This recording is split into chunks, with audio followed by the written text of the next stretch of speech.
Hello students, कैसे हैं आप सब। आई होप आप सभी अच्छे होंगे। आज फिर से मैं एक बार आपके समक्ष प्रस्तुत हो रहा हूं। आज का हमारा टॉपिक है पर्वत, द माउंटेन। पर्वत किसे कहते हैं और पर्वत कितने प्रकार के होते हैं, उनके बारे में जानने को मिलेगा। तो आप लोग कहीं मत जाइए, जुड़े रहिए मेरे से और वीडियो को अंत तक देखिए। इससे पहले आपको मैं आगे की जानकारी दूं, आपको बताना चाहूंगा मैं हूं दीपेंद्र और आपका स्वागत करता हूं अपने चैनल जीएस विद दीपेंद्र में। जो लोग मेरे चैनल पर नए आए हैं, चैनल को सब्सक्राइब जरूर करें। तो आइए चलते हैं वीडियो की तरफ और वीडियो में आज से जुड़ी हुई जानकारी को साझा करते हैं। तो आप लोग पेन और पेपर ले लीजिए, जो भी मेन पॉइंट्स हैं, इंपॉर्टेंट पॉइंट्स हैं, उनको आप नोट करते चलिए। द माउंटेन, पर्वत, धरातल पर स्थित ऐसे उच्चावच जिनका शीर्ष आधार तल की तुलना में संकुचित हो एवं ढाल तीव्र हो, पर्वत कहलाते हैं। ठीक है, यानी धरातल पर स्थित ऐसी आकृति बोल रहा हूं, यानी उच्चावच यानी ऊंचा भाग, यानी कुछ इस तरीके का भाग अगर आप देखें तो ये धरातल है आपका, ये धरातल पॉइंट है। और इस तरीके की स्थिति में अगर आप देखें तो इस तरीके की शेप अगर कहीं दिखाई पड़ती है तो ये आपका क्या हो जाता है। हालांकि ट्रायंगल टाइप में बताते हैं कहीं कहीं जगह पर, लेकिन आप ऐसे भी देख सकते हैं। तो ये जो उच्चावच है यानी जो ऊंचा स्थान है, ऐसी आकृति वाले जिनका शीर्ष आधार तल की तुलना में संकुचित हो, यानी कि नैरो होता चला जाए, और उसकी ढाल तीव्र हो। तीव्र मतलब बिल्कुल आप अगर यहां से गिर जाएं तो ढुनकते ढुनकते सीधे नीचे गिर जाएं और कहीं पर भी आपको रुकने की जगह ना मिले, ऐसी जो ढालें होती हैं तीव्र कही जाती हैं। ऐसे आकृति को हम क्या कहते हैं, पर्वत कहते हैं। तो ये हमारा क्या है, इसको पर्वत कह सकते हैं। ठीक है, पर्वत अपने आसपास के क्षेत्र से इतने अधिक ऊंचे होते हैं कि वे दूर से ही स्पष्ट रूप से नजर आते हैं। पर्वतों की उत्पत्ति भू संचलन, ज्वालामुखी आदि क्रियाओं का प्रतिफल होती है।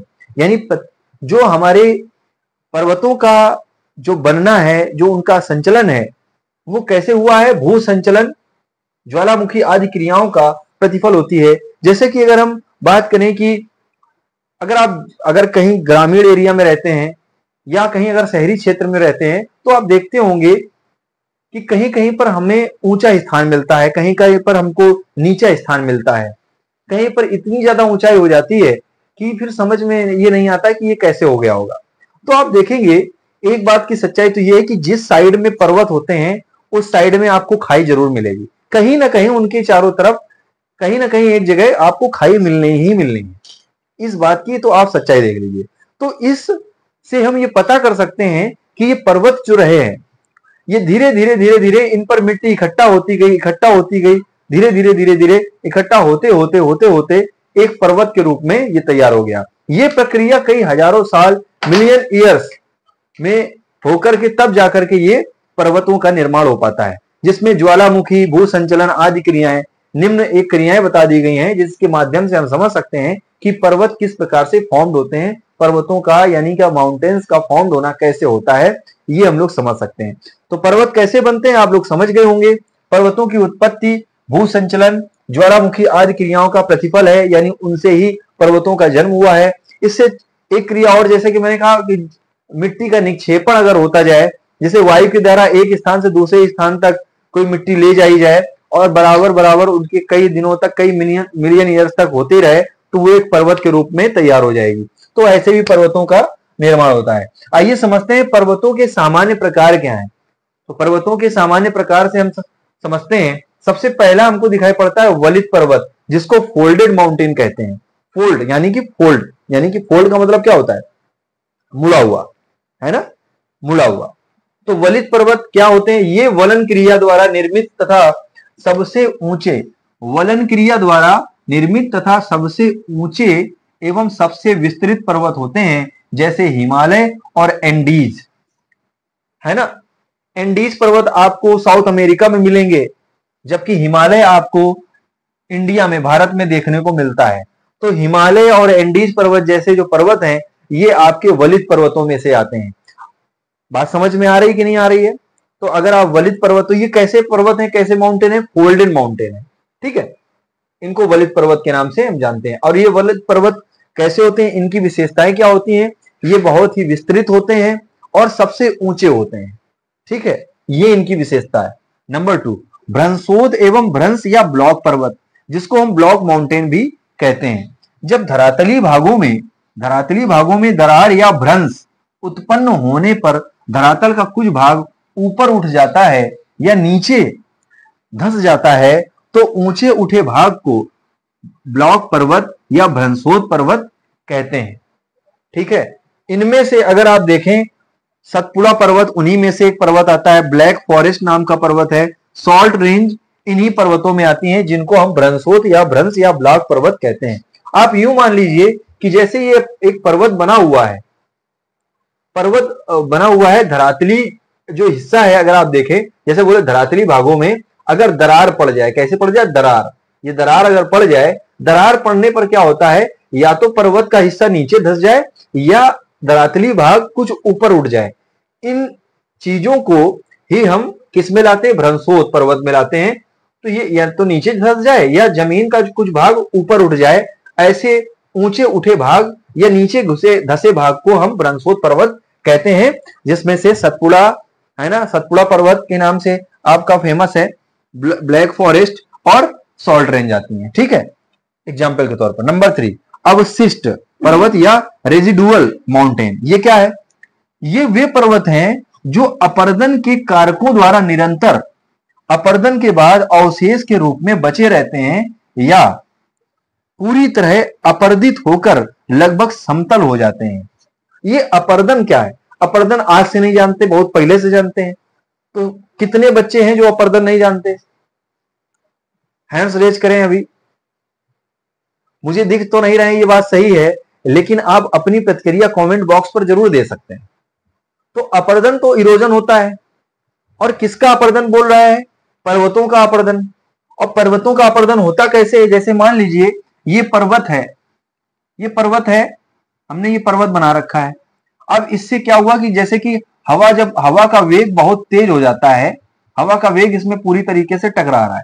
टकराने से क्या होता है, ये इस भाग पे टकराती है, तो इसमें जो भुरभुरी मिट्टी होती है, वो मिट्टी इससे हवा के साथ में बह बह करके और एक नया निर्माण कर देती है, और यहां से इसका कुछ ही भाग रह जाए या बिल्कुल सपाट समतल हो जाए, इस तरीके का भाग हो जाए, दूसरी जगह निक्षेपित हो जाए जाकर के, तो दूसरी जगह ये पर्वत बन जाए। तो ऐसे पर्वतों को हम क्या कहते हैं? अवशिष्ट पर्वत, यानी अवशिष्ट मीन बचा हुआ पर्वत, यानी कि हवा के माध्यम से अगर वो टुकड़ों में अपर्दित हो जाए, है ना, कटाव होता रहे उसका, धीरे धीरे उसके पार्टिकल्स उड़ उड़ करके दूसरी जगह पहुंच जाए, है ना, इकट्ठा हो जाए, तो वहां से उस आकृति का गायब हो जाना ही या उसमें बचे रहना कुछ पार्ट ही अवशिष्ट कहलाता है, और उनको हम कहते हैं अवशिष्ट पर्वत। तो ये पर्वत जो अपर्दन के कारकों द्वारा निरंतर चलता रहता है, उसमें अपर्दन होता रहता है, बार बार हवा की वजह से या बारिश की वजह से पार्टिकल बहते रहते हैं या फ्लो करते रहते हैं हवा में, जिसकी वजह से पर्वत क्या करते हैं, वो धीरे धीरे खत्म होने लग जाते हैं, और एक ऐसी अवस्था में पहुंच जाते हैं कि हमें उनसे पता चलता है कि ये पर्वत पहले बहुत बड़ा होगा, आज ये कम ही बचा है, या फिर बिल्कुल सपाट हो गया, मैदान बन गया है। तो इस तरीके से हम समझ सकते हैं कि हमारे रेजिडुअल जो माउंटेन है, वो अपर्दन की प्रक्रिया से पूरित होकर के या तो उसमें कुछ चीजें रह जाती हैं या बिल्कुल सपाट हो जाता है। ऐसे पर्वतों को अवशिष्ट पर्वत कहते हैं। उनमें से अरावली पर्वत मुख्य है, जो राजस्थान के बॉर्डर एरियाज में आपको मिलता है। तो अरावली किस पर्वत में आता है? अवशिष्ट पर्वत में। रेजिडुअल माउंटेन, उसका बहुत सारा भाग धीरे धीरे कम हो रहा है और बहुत सारा भाग उसका क्या बन रहा है पता है? रेगिस्तान में तब्दील होता जा रहा है। आप इससे जुड़ी हुई जो खबरें हैं मैं करंट अफेयर में जरूर बताऊंगा, क्योंकि आप ये जानते होंगे कि मध्य प्रदेश का, गुजरात का, उत्तर प्रदेश का, राजस्थान के ये जो बॉर्डर एरियाज हैं जो राजस्थान से लगे हुए हैं, वहां जहां पर थार रेगिस्तान पाया जाता है, वो धीरे धीरे अपनी सीमाओं को बढ़ा रहा है। यानी इससे मतलब आप समझ सकते हैं कि जो उपजाऊ जमीन है उसको धीरे धीरे वो कैसा कर जा रहा है, मरुभूमि में तब्दील कर रहा है, यानी रेगिस्तान भूमि में तब्दील कर रहा है। ये बहुत ही चिंता का विषय है। सरकार ने इस पर अपनी बात कहने का ये प्रयास किया है। सरकार के कई सारे नुमाइंदों ने भी कहने का प्रयास किया है और बुद्धिजीवियों ने भी कहने का प्रयास किया है कि सरकार को कुछ ना कुछ इस पे करना चाहिए। चार दीवारी अगर बनवा दे तो ये जो अवस्था है, जो मरुभूमि में भूमि तब्दील हो रही है, उसको रोका जा सकता है। इस पर आपका क्या कहना है कमेंट बॉक्स पर जरूर राइट करके बताएं। वीडियो अगर आपको पसंद आ रहा है तो लाइक करें। मेरे चैनल पर नए आने वाले जो बच्चे हैं, विद्यार्थी हैं, वो चैनल को सब्सक्राइब भी करें। मेरे उत्साहवर्धन के लिए लाइक जरूर करें, शेयर करें अपने दोस्तों की तैयारी के लिए। तो स्टूडेंट्स, अभी तक आप लोगों ने समझा वलित पर्वत, भ्रंशोत पर्वत और अवशिष्ट पर्वत के बारे में। आइए अब समझते हैं गुंबदाकार पर्वत के बारे में, यानी डोम माउंटेन क्या होते हैं, इनके बारे में समझते हैं।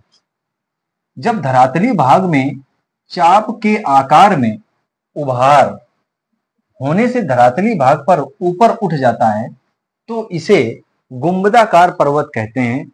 जैसे कि सिनसिनाटी यूएसए, उत्तरी साउथ अमेरिका में ये गुंबदाकार पर्वत पाया जाता है। और इसकी विशेषता यह है कि अभी मैंने आपको थोड़ी देर पहले एक पर्वत बनाया था, वो कुछ इसी तरीके से था, लेकिन आपको इस तरीके का पर्वत अगर मिल जाए, इस तरीके से पर्वत आपको मिल जाए, इस शैली में अगर पर्वत मिल रहा है तो ये आपका कैसा पर्वत है? गुंबदाकार पर्वत।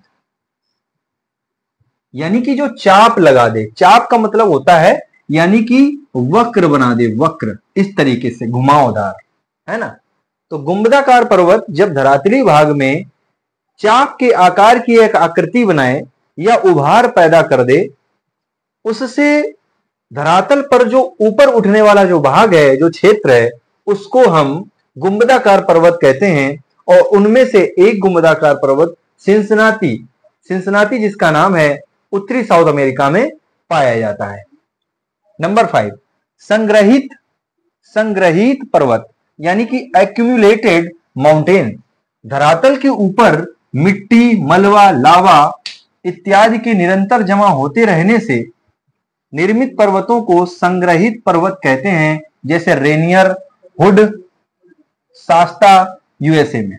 जैसा कि मैं अभी थोड़ी देर पहले बता रहा था आपसे कि जैसे मिट्टी एक जगह इकट्ठी होते जा रही है, उड़ करके हवा के माध्यम से या बारिश के माध्यम से कहीं से लाई गई और इकट्ठी हो रही है।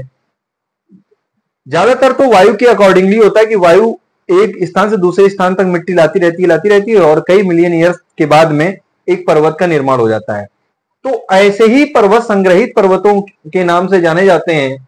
और ये पर्वत धरातल के ऊपर मिट्टी, मलबा या लावा इत्यादि के निरंतर जमा होते रहने से पर्वतों का निर्माण हो जाता है। और ये पर्वत आपके संग्रहित पर्वत के नाम से जानते हैं। संग्रहित मीन होता है यानी कि स्टोर होते रहना और एक ऐसे आकार में बदल जाना जो एक पर्वत के आकार की तरह दिखता हो, इसको हम संग्रहित पर्वत के नाम से जानते हैं। आप इसके एग्जाम्पल नोट कर सकते हैं, रेनियर, हुड, शास्ता इत्यादि। पर्वतों के आपने 5 प्रकार समझे, जिनमें से सबसे पहले आपने समझा वलित पर्वत, नंबर 2 भ्रंशोत पर्वत, नंबर 3 आपका अवशिष्ट पर्वत, नंबर 4 आपने समझा गुंबदाकार पर्वत और नंबर 5 संग्रहित पर्वत। पर्वतों के कुछ निम्न और भी वर्गीकरण किए गए हैं। अलग अलग प्रकार के कुछ पर्वत पाए जाते हैं जिनको अलग अलग नामों से जाना जाता है। तो आइए समझते हैं कि उत्पत्ति के आधार पर, यानी जैसे इनका प्रोडक्शन हो रहा है ना, जो निर्माण हो रहा है, उसके आधार पर पर्वतों का वर्गीकरण किया गया है। तो पर्वतों का वर्गीकरण मुख्यतः 2 प्रकार के उत्पत्ति के आधार पर पर्वतों को बांटा गया है, वर्गीकृत किया गया है। नंबर 1 नवीन मोड़दार पर्वत और नंबर 2 प्राचीन मोड़दार पर्वत। तो आइए पहले समझते हैं नवीन मोड़दार पर्वत क्या होता है। नवीन का मतलब नया होता है, मोड़दार मतलब मोड़ होती है, मोड़दार पर्वत। तो टर्शियरी युग, ये क्या है? टर्शियरी युग की निर्माणकारी हलचल के समय बने मोड़दार पर्वतों को नवीन मोड़दार वलित पर्वतों के अंतर्गत शामिल किया जाता है। संसार के लगभग समस्त ऊंचे पर्वत वलित पर्वत ही हैं उदाहरण के तौर पर अगर आप समझें तो रॉकी, एंडीज, हिमालय, आल्प्स इत्यादि। तो आप ये कह सकते हैं जब हमने पर्वतों के प्रकार को समझा तो सबसे पहले हमने वलित पर्वत समझा, यानी फोल्डेड माउंटेन के बारे में समझा। ये ऐसे पर्वत होते हैं जो कि सबसे ऊंचे होते हैं और विस्तृत रूप में ये फैले हुए होते हैं, यानी इनका क्षेत्रफल बहुत ही बड़े एरिया में ये कवर करता है। ऐसे जो पर्वत होते हैं वलित पर्वत कहलाते हैं, और वलित पर्वत जो है वो नवीन मोड़दार पर्वत के अंतर्गत आते हैं। तो यदि अगर आपसे कहा जाए कि नवीन मोड़दार पर्वत कौन से होते हैं या किस प्रकार के होते हैं, इनकी क्या विशेषताएं हैं, तो वलित पर्वत को बिल्कुल याद रखिएगा, पर्वत नहीं पर्वत को याद रखिएगा, और आप अपने क्वेश्चन को समझ करके आंसर दीजिएगा, क्योंकि कहते हैं प्रश्न अगर सही से समझ लिया है तो उत्तर आपको 50% मिल गया है। तो आगे की बात करते हैं। ये आप लोग पेपर और पेन लेकर के तो बैठे ही है, नोट करते जाइए। नंबर 2, प्राचीन मोड़दार पर्वत। ये बहुत ही पुराने मोड़दार पर्वत हैं। टर्शियरी युग के पूर्व, जब ये टर्शियरी युग शुरू हुआ था, ठीक है, पूर्व अर्थात पहले की बात है, यानी उससे पहले की बात है, जिसमें कैलिडोनियन एवं हर्सिनियन निर्माणकारी हलचलों के कारण ये एक प्रकार का प्रोसेस है जिसका नाम मिला कैलिडोनियन एवं हर्सिनियन निर्माणकारी हलचलों के कारण उत्पन्न पर्वत प्राचीन मोड़दार पर्वत कहलाते हैं। और ये पर्वत जो होते हैं बेटा, ये आपके अवशिष्ट पर्वतों के अंतर्गत लिए जाते हैं। इन पर्वतों पर अपर्दन, अनाच्छादन एवं उत्थान की क्रियाओं का स्पष्ट प्रभाव दिखता है और स्पष्ट प्रभाव पड़ा है। फलतः यानी वे अपने मूल रूप को खो चुके हैं। इनमें से कुछ पर्वत अवशिष्ट पर्वत के अंतर्गत आते हैं या उनके रूप में बदल गए, जैसे अरावली पर्वत, विंध्याचल पर्वत, यूराल पर्वत और अपलेशियन इत्यादि ऐसे पर्वत हैं जो अवशिष्ट पर्वतों में आते हैं। अवशिष्ट पर्वतों की आपने जो डिफाइन थी वो पूरी तरीके से समझ ली है, जिसमें आपको ये बताया गया था कि अवशिष्ट पर्वत वो पर्वत होते हैं जो मुख्यतः अपनी आकृति को खो चुके होते हैं। अपने भाग में वो कुछ ही भाग बचता है, यानी पूरे भाग में कुछ बचा हुआ पार्ट, या फिर वो सपाट हो जाते हैं, अपने ही आकृति को त्याग चुके होते हैं। इस तरीके के आपके अवशिष्ट पर्वत कहलाते हैं। तो अवशिष्ट पर्वत समझ गए। तो अवशिष्ट पर्वत के अंतर्गत ही आपके प्राचीन मोड़दार पर्वत आते हैं, जो टर्शियरी युग के पूर्व में कैलिडोनियन और हर्सिनियन नामक निर्माणकारी हलचलों की वजह से ऐसे पर्वतों का निर्माण हुआ था। तो आपने 2 पर्वतों के बारे में और समझा, जो कि उत्पत्ति के आधार पर इन पर्वतों को वर्गीकृत किया गया है। इन पर्वतों को मुख्यतः 2 प्रकार से निर्मित किया गया है, वर्गीकृत किया गया है। नंबर 1 प्राचीन मोड़दार पर्वत और नंबर 2 नवीन मोड़दार पर्वत। अंत में आपसे इससे जुड़ा हुआ, इन पर्वतों से जुड़े हुए 1 या 2 क्वेश्चन मैं आपसे करने जा रहा हूं। तो आप लोग तैयार रहिए और अपने आंसर को कमेंट बॉक्स पर राइट करके हमको जरूर लिख करके बताइएगा। तो आपका क्वेश्चन है कि हमें भारत में 2 वलित पर्वतों के नाम के बारे में बताइए। भारत में 2 वलित पर्वतों के नाम बताइए। और आपका दूसरा क्वेश्चन है, पर्वत किसे कहते हैं? ये इतना बड़ा आंसर कमेंट बॉक्स पर नहीं आ सकता है, इसलिए आप पर्वत किसे कहते हैं 2 या 3 वर्ड्स में राइट करके दे सकते हैं। अब मैं आपके सामने किसी दूसरे टॉपिक पर मिलूंगा, तब तक के लिए आपसे मैं अलविदा कहता हूं, विदा लेता हूं। लेकिन उससे पहले, जाने से पहले एक चीज बता देता हूं आपसे, क्या कि आप वीडियो को लाइक करना बिल्कुल मत भूलिएगा। अगर आप यहां तक आ ही चुके हैं तो आप लोग वीडियो को लाइक करिए, शेयर करिए, और अभी तक अगर सब्सक्राइब नहीं किया है तो चैनल को सब्सक्राइब करिए। मैं मिलूंगा आपको किसी नए वीडियो, किसी नए दिन, और आप लोग अपने बारे में, अपने दीपेंद्र के बारे में जरूर बातें करते रहिएगा। इससे मेरा उत्साहवर्धन होता रहेगा। जय हिंद, जय भारत।